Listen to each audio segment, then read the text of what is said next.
眠れない非常食の皆さんこんばんは。怪談都市伝説ホラー系 VTuber の牛光かおるです。本日は怪談を2本立てで朗読します。昨日の出来事。これは中学時代の友達の体験談です。当時仲が良かったグループの中に渋谷ってやつがいました。今はどうしてるかわからないのですが、大学に上がる頃までは付き合いがありました。話は中学の時に遡ります。ある日の月曜、先生の都合で部活の朝練が中止になったことがありました。用もなく部室にいることを禁止されていたため、仕方なく教室に行くと、渋谷がいました。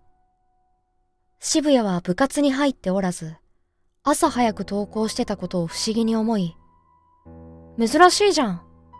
て声をかけたんです。すると渋谷は、ああ、と気のない返事を返してきました。早く登校してることも珍しいんですが、やけにおとなしいのも珍しく、具合でも悪いんかと聞いてみたんです。すると、昨日のことなんだけど、と話を始めたんです。昨日、つまり日曜日、渋谷は家で携帯ゲームをしながらゴロゴロしていたらしいんですが、突然、体が横を向いたまま動かなくなってしまったそうです。息はできたみたいなんですが、指すら動かせなかったと言っていました。すると背中側からドタドタと走る足音が聞こえてきて、お兄ちゃん、台所に知らないおばさんがいると、体を揺さぶられたそうです。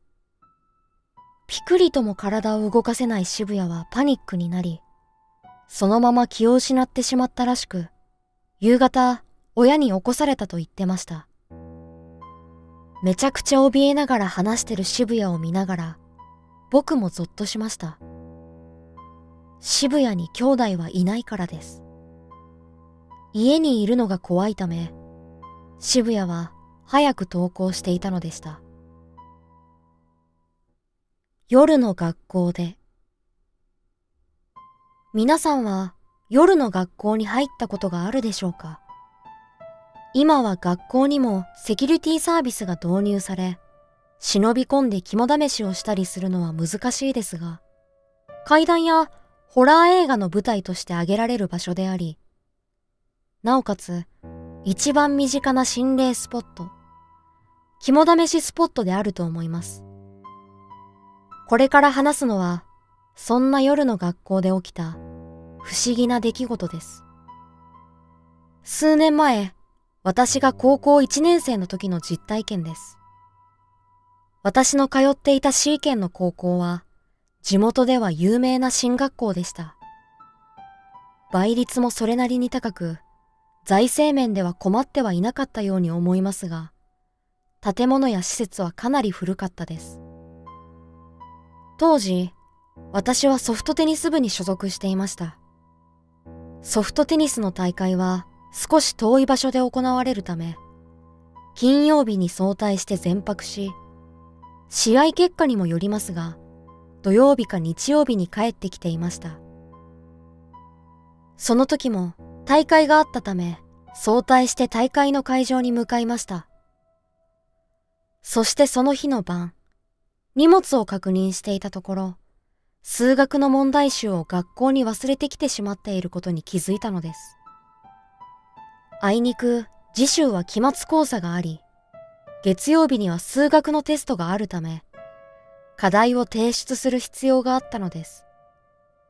みんなは大会が終わった後に自宅へ直帰する中で、私は高校に寄らなければならないことが確定しました。その時は、高校の最寄り駅は自宅の最寄り駅の隣なので、だらだら歩いても1時間くらい帰るのが遅くなるだけだろう、などといった面倒くさいと思う気持ちの方が勝っていました。そして結果も振るわぬまま大会が終わり、期末考査もあるため、次の日の試合の観戦はせずに、私たちは帰宅することになりました。そうしてみんなが家に帰る中、私が高校に着くと時刻は7時半をとうに過ぎていました。もちろん、辺りはもう真っ暗で、駐輪場にはもう自転車はなく、職員用の駐車場にも車は2台ほどしかありませんでした。そして何より、不気味なのが古びた校舎です。2階の職員室に明かりはついているものの、その他の階や教室には、一つも電気がついている場所はありません。そんな真っ暗な中、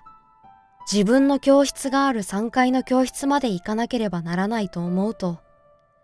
面倒くささを恐怖心が塗り替えていきました。誰もいない昇降口を通り、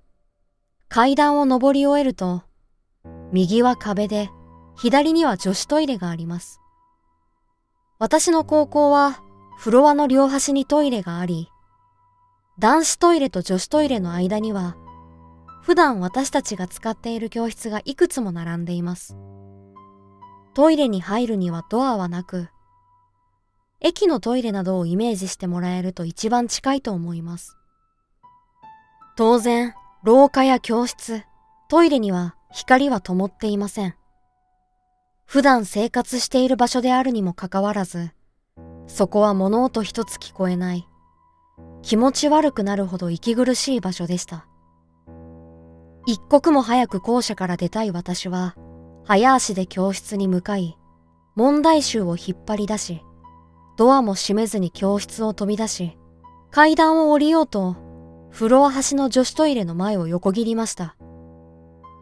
その時、女子トイレから、便器を洗浄する音が聞こえたのです。足が止まりました。先にも述べた通り、私の学校は古く、便器の自動洗浄機能なんて優れたものは存在しません。個室の扉も木製です。ということは、誰かが中にいなければ、水が流れるはずがないのです。しかも、行きに通った時にも見ましたが、